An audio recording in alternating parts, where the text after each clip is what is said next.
Aleluia. Eu vos saúdo com a paz do Senhor. Amém, irmãos? Para mim é uma alegria, satisfação, mais uma vez poder estar com os irmãos, para juntos nós engrandecermos o nome do nosso Jesus. Louvo a Deus pela vida da pastora Rosilda, pastor João, que Deus continue abençoando, pastor Moisés, sua esposa, que tem sido uma bênção para o nosso ministério. Também pelo pastor Tiago e pelo pastor Fernando, que Deus continue os abençoando, e todos os irmãos que se fazem presente nesta noite. Quero também louvar a Deus por todas as guerreiras do Senhor, as mulheres, porque hoje é o dia, internacional da mulher. Então, que Deus continue abençoando a todas as mulheres que aqui estão. Não é verdade, pastora? Porque a mulher é uma bênção, não é verdade? Então, que Deus continue as abençoando de uma forma toda especial. Abra comigo, livro do profeta Obadias. É um livro, menor livro do Velho Testamento, talvez difícil de alguns encontrarem. Você chegando em Mateus, você vai discorrendo a sua Bíblia para trás e você vai chegar no profeta Obadias. Nós vamos fazer menção do versículo de número 18. Tendo apenas um capítulo, Obadias,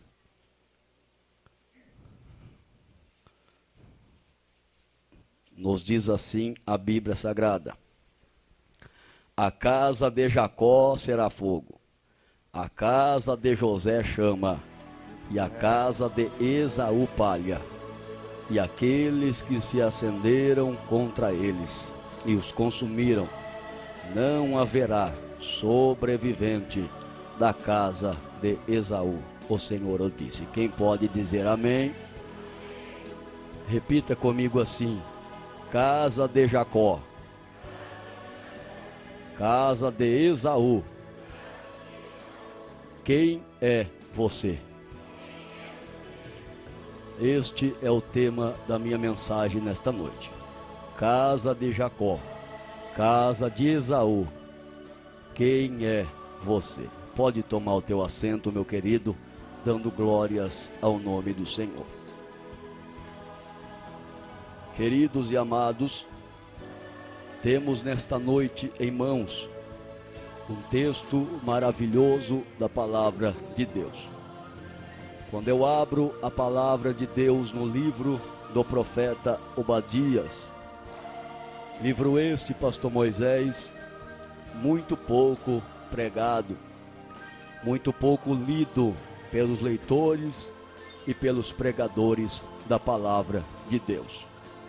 Mas um livro que eu me identifico muito com ele, pois aqui nos traz algumas lições de suma importância para a nossa vida cristã com Deus. Quem era Obadias? A Bíblia não nos revela a origem deste homem. A Bíblia não nos aponta, na verdade, da onde veio, de que família era. Porém, um homem chamado por Deus para profetizar uma profecia diferente da maioria dos profetas.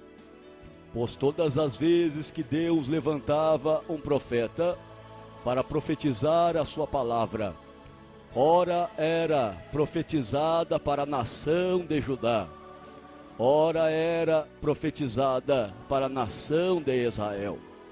Porém, Obadias, não só ele, mas como Jonas e Naum, os três profetas, pastor Moisés, que a profecia deles não era voltada nem para Judá e nem para Israel.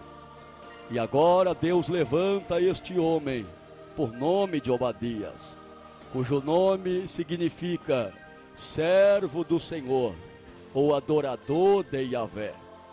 Somente no nome Obadias nós já temos aqui algumas lições de Deus. Este nome aponta para a simplicidade, para a certeza de que Obadias vinha de uma família simplória, de uma família de origem simples, porque Obadias, servo do Senhor, ou adorador de Yahvé.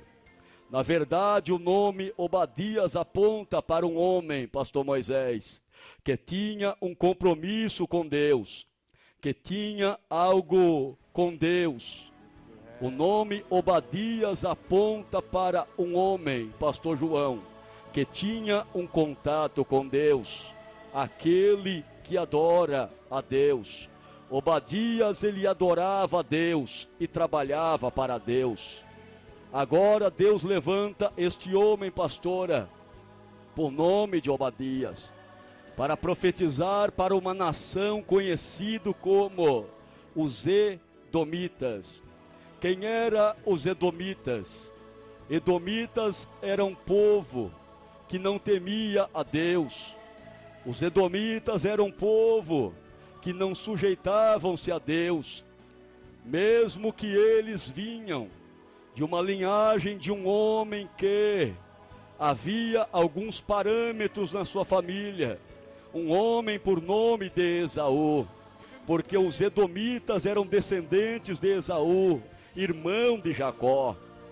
Porém, agora Deus levanta uma voz de Obadias para profetizar para a nação dos Edomitas, nação obstinada, nação de um povo, pastora, que queria ver a derrota do povo de Deus, nação de um povo, minha cantora, que queriam ver a destruição da igreja naquela época, tipificando Israel. Porém, como Deus, ele é fiel, e a sua palavra não cai por terra, os Edomitas, eles moravam num local conhecido como o Monte Seir, que posteriormente este nome também conhecido como Petra. E a Bíblia diz que o Monte Seir, ele era uma montanha alta, com aproximadamente 1.100 metros acima do nível do mar. Olhando para a genealogia, para a área geológica daquele povo, os Edomitas estavam numa situação que os favorecia, pastor Moisés. Por quê? Porque quando o inimigo vinha para guerrear contra eles, eles estavam por cima, pastor João. E aquele local, o Monte Seir, uma montanha rochosa, uma montanha que dava a eles o favorecimento para uma guerra, uma montanha que dava a eles o favorecimento para uma batalha. E eles eram um povo soberbo, um povo arrogante, um povo obstinado. Aqui no verso 3 nos diz assim: a soberba do teu coração te enganou, tu que habita nas fendas das rochas, na tua alta morada, que dizes no teu coração, quem me derrubará em terra? Ou seja, os Edomitas batiam em vosso peito e diziam, pastor Fernando, quem nos derribará daqui? Porque nós estamos em um local seguro, nós estamos em um local que nos favorece. Porém, a voz de Deus ecoa usando o profeta Obadias, e Deus disse assim na boca de Obadias: ainda que vocês façam a sua morada como uma águia no meio das rochas, daí eu vos derribarei. A profecia de Deus para aquele povo era uma profecia, pastor Moisés, para um povo que queria ver a destruição do povo de Deus.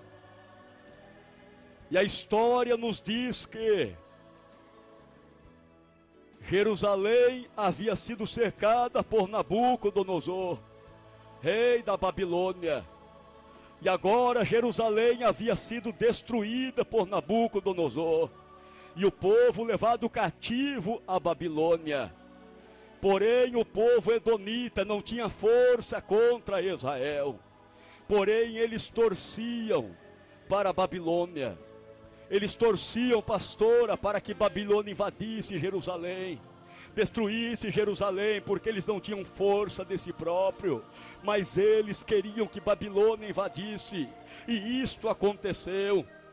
E no verso 11 nos diz assim: no dia em que estavas presente, no dia em que estranhos lhe levaram os seus bens, e os estrangeiros lhe entraram pelas portas, e lançaram sorte sobre Jerusalém, tu mesmo eras como um deles.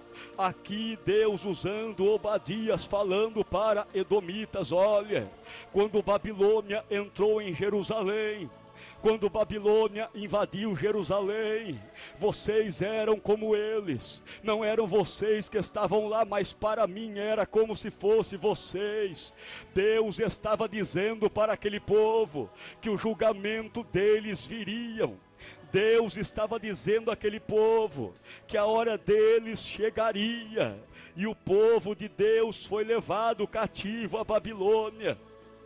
E aqui no verso 37, verso 7 de Salmo 137 diz assim: no cântico do exílio, lembra-te, ó Senhor, do que fizeram os filhos de Edom no dia da queda de Jerusalém. Eles diziam: arrasaia, arrasaia até os seus alicerces. Ou seja, quando o povo estava cativo em Babilônia, eles começaram a cantar um cântico conhecido como o cântico do exílio, e eles oraram a Deus nesse cântico e disseram: olha, lembra, Senhor, do que fizeram os filhos de Edom no dia da nossa calamidade. Ou seja, eles estavam pedindo a Deus que Deus se lembrasse do que o inimigo havia feito a eles. Eu quero aqui já abrir um parênteses para dizer uma coisa para você, crente.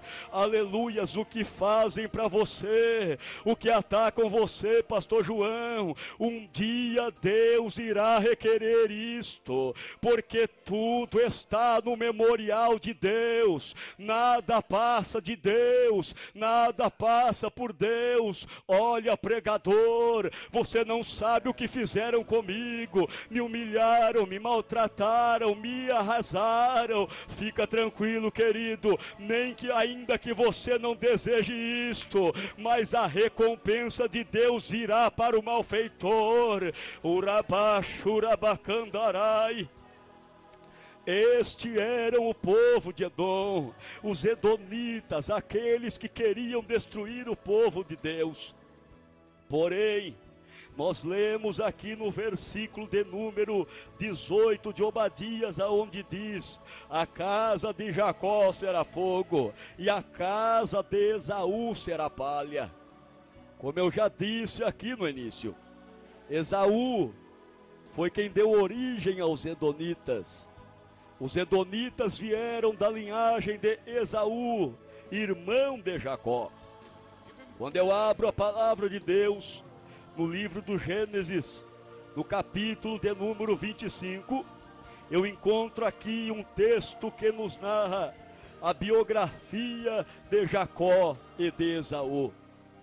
Quando a Bíblia diz que Isaac, ele tinha uma esposa por nome de Rebeca. Porém, Rebeca, ela era estéril e não podia dar à luz. Agora Isaac ora a Deus, e Deus ouve a oração deste homem por nome de Isaac. E diz-nos a Bíblia que Rebeca, ela concebe a graça de gerar filhos. E agora Rebeca estava grávida.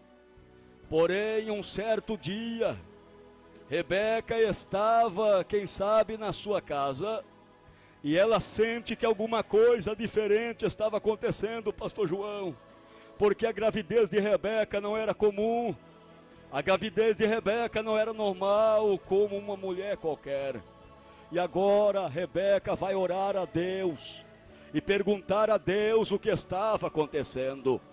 E quando Deus responde a ela, Deus disse a ela: no teu ventre há duas nações, no teu ventre há dois povos que se dividirão, e o mais velho servirá ao mais moço. Repita comigo: o mais velho servirá ao mais moço. E a Bíblia diz que